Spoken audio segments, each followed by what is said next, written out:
Matod nila nga nasa ex ang true love. Mao kini ang gipamatud-an sa mga ex-lovers nga sila si Benedicto ug Guillermo Amparo kinsa mga taga-lalawigan sa Bohol.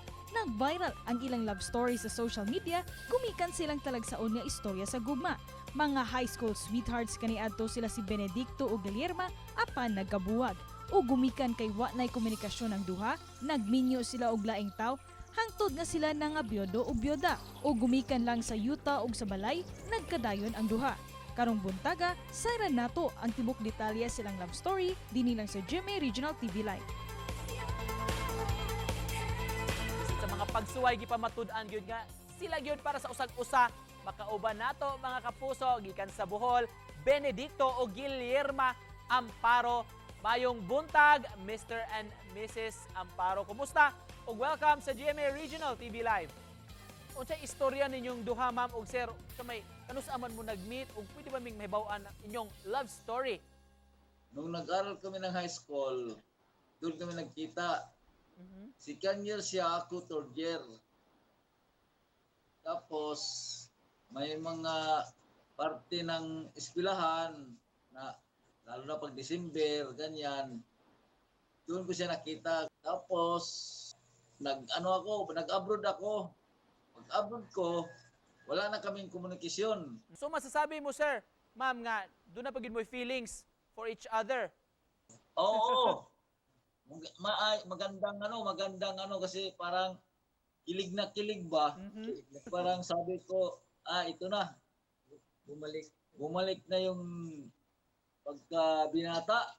First love ba ninyo ang usag-usa? Sir Ben, Ma'am Guillermo?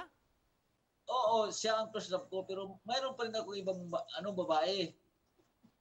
Pero siya ang siya talaga ang nasa ko sa puso ko. Sir, how did you propose to Ma'am Guillermo? Nung nag-propose ako, dadalaw-dalaw ako sa bahay nila, bisita tuwing linggo. Doon ako nag-propose na mahal kita. Unsa may message ninyo sa usag-usa? Unsa po'y panaad ninyo sa inyong pares? Ang message ko sa kanya, salamat sa Diyos at hindi siya bumitaw sa iyong feelings na ako na paghapon yung pagmamahal. Sana huwag siya magbago. Binuutan na, di na siya mang chicks. Ganon din ang sumpaan. Yun ang mga sumpaan namin. Na walang pagbabago. Magmamahalan tayo habang nabubuhay pa. Ang kamatayan lang magpigil sa aming pagmamahalan.